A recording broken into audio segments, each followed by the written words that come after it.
নমস্কার বন্ধুরা, আমি স্বপ্না কিচেনে আপনাদের সবাইকে স্বাগত জানাই। আজকের আমাদের রেসিপি পনির নবরত্ন।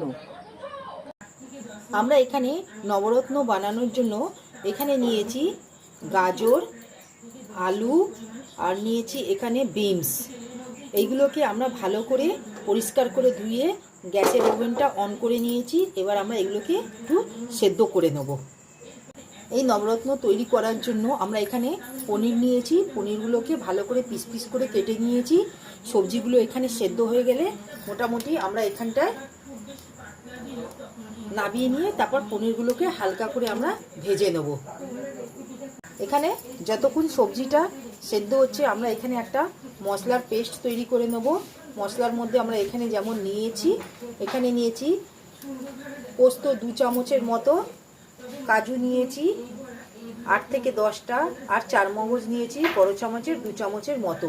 এইগুলোকে দিয়ে আমরা একটা স্মুথ পেস্ট তৈরি করে নেব। এখানে আমাদের সবজিটা মোটামুটি সেদ্ধ হয়ে এসেছে। আর এখানে আমরা যে কাজু, পোস্ত আর চারমগজের পেস্টটা করেছিলাম সেটা তৈরি করে নিলাম।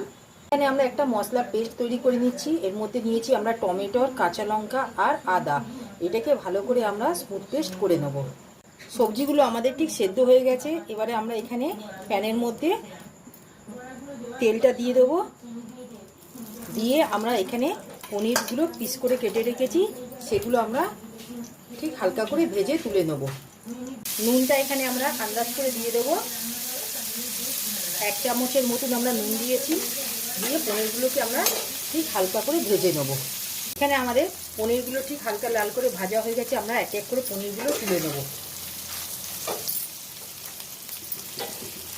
এখানে আমরা এই পনিরগুলো আমরা ভেজে তুলে নিয়েছি। ঠিক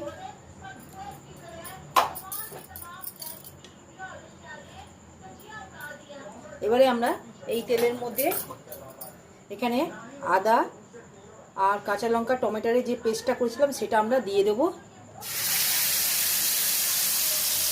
দিয়ে আমরা ভালো করে কষিয়ে নেব যাতে আদা কাঁচা লঙ্কার গন্ধটা না থাকে।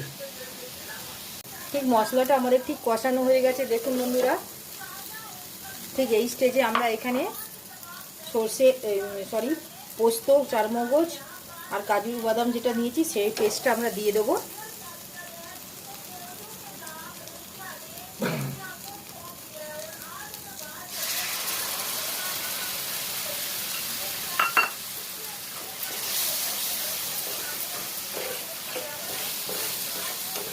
দিয়ে আমরা 1 থেকে 2 মিনিটের মতন আমরা কষিয়ে নেব।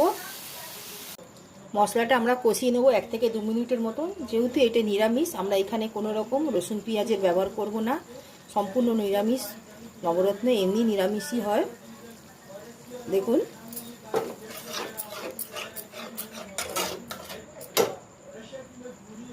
নুনটা এখানে আমরা 1 চা চামচের মতন দিয়ে দিলাম।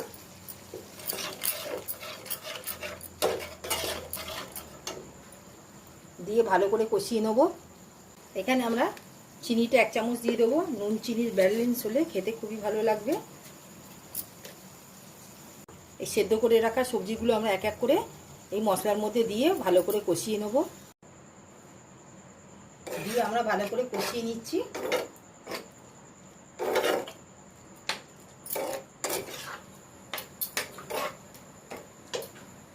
ঠিক 1 থেকে 2 মিনিটের মতো। ঠিক এই স্টেজে আমরা এখানে ভেজে রাখা পনিরগুলোও দিয়ে দেবো।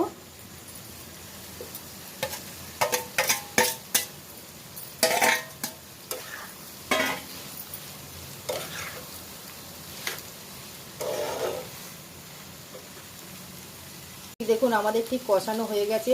ঠিক এই স্টেজে আমরা এখানে জলটা দিয়ে দেবো। আমাদের দেখুন মশলা থেকে কোনো কাঁচা গন্ধ বেরোচ্ছে না।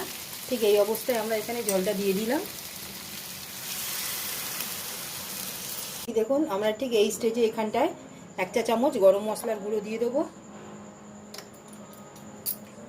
আর সাথে একটু কসুরি মেথি দিয়ে দেবো। স্বাদের ফ্লেভারটা যাতে ভালো হয় সেই জন্য আমরা এখানে কসুরি মেথি দিয়ে দিলাম। দিয়ে ভালো করে আমরা মিশিয়ে নেব।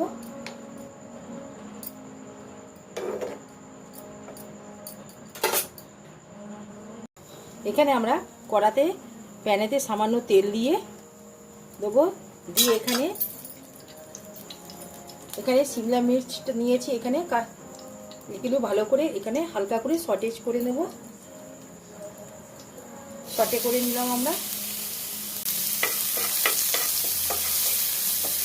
এখানে ক্যাপসিকামগুলোকে আমরা হালকা করে সটে করে নেব। আমরা সটে করে নিয়ে এখানে বাটিতে তরকারিটা ঢেলে রেখেছিলাম সেটা আমরা দিয়ে দেবো।